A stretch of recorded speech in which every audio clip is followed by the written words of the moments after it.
All right, everybody. Game just wrapped up over to my right about 2 minutes ago. And I mean, 70 to 10, it's hard to have too much to say about that other than 70 to 10, right? That is, it's not the most dominant win in college football today, but it's close.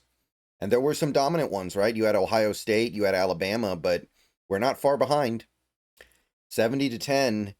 And look, starting with the offense, don't get me wrong. You can't say anything bad about putting up 70 points. You can't say anything bad about literally scoring a touchdown every time you have the ball. This offense scored a touchdown every possession. And one time they even managed to score a touchdown when they didn't get possession with the punt return from Denzel Boston.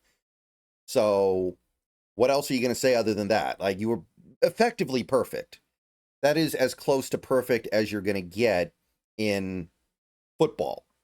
How can you do better than scoring a touchdown every time you get the ball? Shout out to Denzel. Sorry, not Denzel. Well, Denzel Boston did do some nice things in this game, but Demond Williams and Jonah Coleman carrying the load. Williams is so fun. I know that he's not putting up dominant stats yet for the most part. His stats are good, but he is so unbelievably fun. The stuff he does in the pocket, the stuff he does on the move, it's pretty crazy. It seems like it's impossible to take him down with the first guy, and it's impossible to take him down before the first down marker. Like, when he scrambles on a third down, it almost feels like he's, whatever it takes, by hook or by crook, he's going to get it. And it's such a weapon. And it's a weapon that we've had weapons like that before.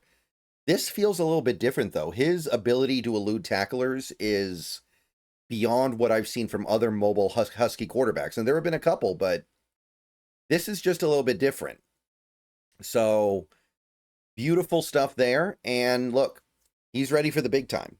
He is ready for the big time. He's not willing to make all of those tight window throws. He's not willing to make all those really tricky throws in the middle of the field sometimes, but he is able to utilize his athleticism to make it so that it doesn't really matter. He can just, if he doesn't see something that he think is safe, he can just take off and run with it and make things happen every time. And of course, Jonah Coleman, 5 touchdowns later, pretty dominant. And he had to work for it a little bit too, because I'm going to be honest, the run blocking was not great out there in my book. I thought that the run blocking started out good, but as the game went on, I thought UC Davis was able to lean on him a bit, and Coleman had to put in that work.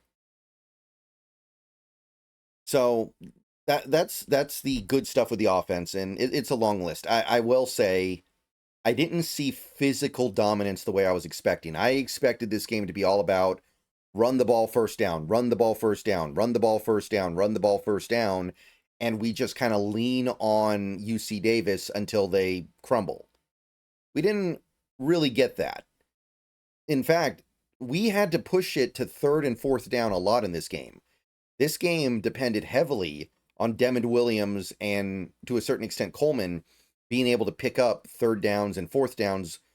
Demond Williams did a lot with his legs to pick up those first downs.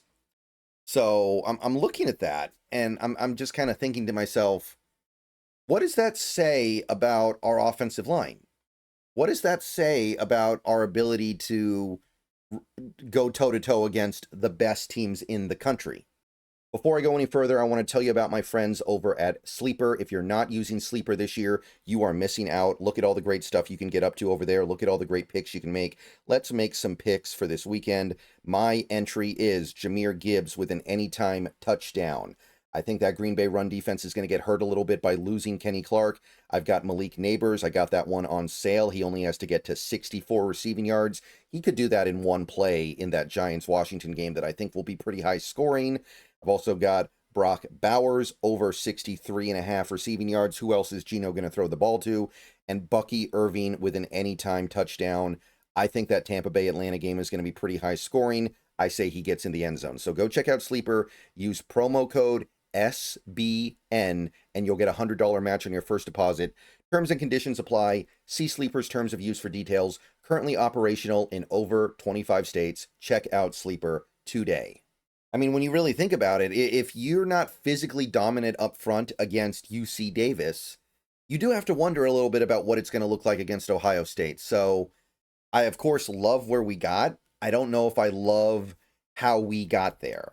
Like, we got there in a very kind of almost a conventional way. We got there in a way that I would expect against, if we were to put up 70 points against a Division One team that wasn't very good. Like, I don't know, maybe like last week, if we had put up 70 points in the game against Colorado State, this is how I would have expected it to happen. Against UC Davis, I was looking for something a little bit more along the lines of just leaning on them until they fall over. And instead, it actually looked relatively conventional. So, not knocking them, but I am wondering a little bit about better teams. Nevertheless, great performance by the offense. Defense, the thing with the defense that needs to be understood right now, I think, is that their whole defensive line is mangled with injuries. This Huskies defensive line is a little bit of a mess. And I think that has to be factored in pretty strongly here when you're looking at a game like this. That being said, again, even though the defense played really well, right? We had a quarterback pressure in this game. We actually got to the quarterback a few times. We mostly tackled well. We didn't have the busted coverages like we did last week. There was definitely some improvement in those areas. Still didn't look physically dominant to me up front. And that's kind of that's kind of my hang up here. And again, I'm not going to worry about it. I'm not going to trip on it because we are talking about a team that was missing almost 5 players on the defensive line, I want to say. I think it was like 5 players. I'm not going to hold them to the standard of, oh, you guys needed to be absolutely dominant out there and you needed to just hold UC Davis to like 3 rushing yards the whole game. And I'm going to not worry too much about it. Like 3 of UC Davis's points came on a admittedly very stupid quarter roughing the passer play where the drive was over, we were good, everything was fine, and then I can't even remember who it was, but somebody on UW just flew in there and thought he was in WWE for a minute there, and then they had the 1 touchdown drive where, admittedly, that was just kind of bad, and you look at moments like that and you think to yourself, I don't think Texas or Ohio State or Oregon would have allowed that drive to happen, and it can't help but make me think, even though it's just 1 drive in a very meaningless moment in a game that you're going to win by a ridiculous amount of points anyway, like look at where we landed, 70-10. I look at that and I just think to myself, well, that's why you're not as good as these other teams. And I again, I'm not going to be bothered by it. But again, when I'm seeing UC Davis not look like they're just completely physically outmatched, it does make me reflect on what still needs to be done to get this team where we want it to. All right. Great game, though.